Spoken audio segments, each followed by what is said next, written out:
Let's talk about Curve. CRV token is in the news again with more liquidations happening. Pretty wild stuff happening on chain. Curve is a foundational piece of the DeFi ecosystem that has been under pressure after a hack under its underlying token protocol took place earlier in the week that has put downward pressure on the CRV token. That CRV token is also underpinning multiple DeFi loans by the founder of Curve, Michael Egorov, who is now trying to bail himself out of a liquidity hole in the market. He's been selling OTC CRV tokens to Justin Sun and others in the DeFi ecosystem who are right now trying to bail him out. Wendy, I'm going to throw the story first to you. Pretty wild stuff happening on chain right now. And again, our hero, Justin Sun, is here to fix all the problems for us. Okay, so this is the thing. We haven't heard an announcement by Mr. Justin Sun in quite some time. And I feel like he's kind of successfully rebranded from the Tron guy to more of a respected entrepreneur in the crypto industry. I remember seeing, I feel like it was a year after the DeFi summer, he became very successful. I want to say it was on Comp, in the Comp DeFi ecosystem, but he had done really, really well. He started making more professional moves.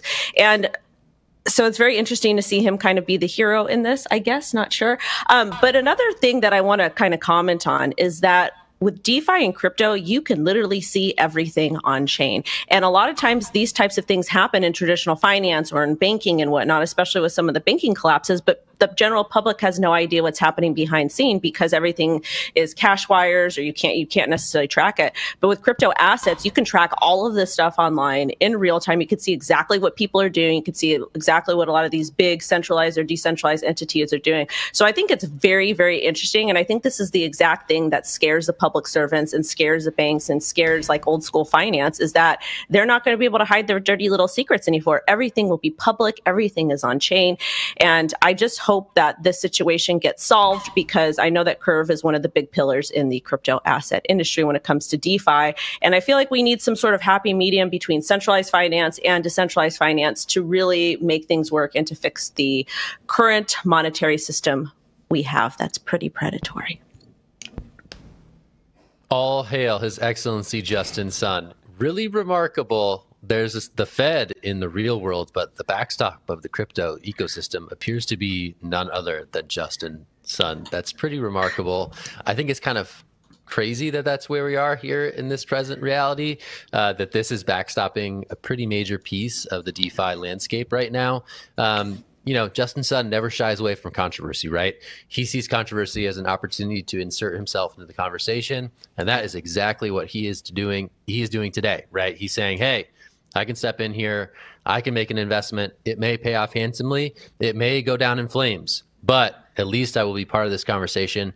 And Justin Sun, to his credit, time and time again, does not shy away from the chaos. So you have to offer the tip of the cap to Justin on this one for inserting himself in this, what is pretty much pretty much a moment of chaos for, again, a pretty foundational pillar of the DeFi world. This is not to say that Justin Sun is not hugely familiar with DeFi.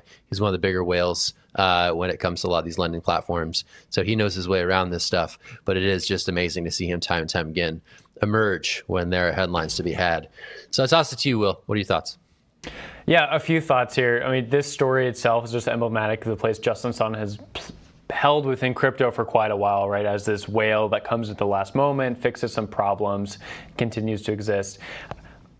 It's a fun part of crypto, just like following Justin Sun. It's like a full-time job almost, just to be tracking him. And then on top of this, just looking at Michael Egorov, who is embroiled in a lawsuit right now with some venture capitalists who are actually behind a lot of the funding he got in the early days of Curve. So if you go back to 2020 and 2019, Curve was this idea that we can have a simpler way to swap stable coins through a decentralized protocol online. In order to do that, they needed this thing called CRV token, and maybe they didn't need it, but it definitely helped out the protocol bootstrap liquidity, and that launched.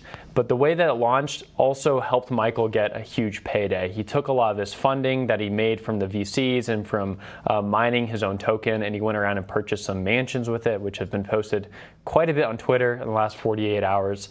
3 years later, we're seeing the possible end result of mining your own token and then going out and purchasing real world assets with that token itself.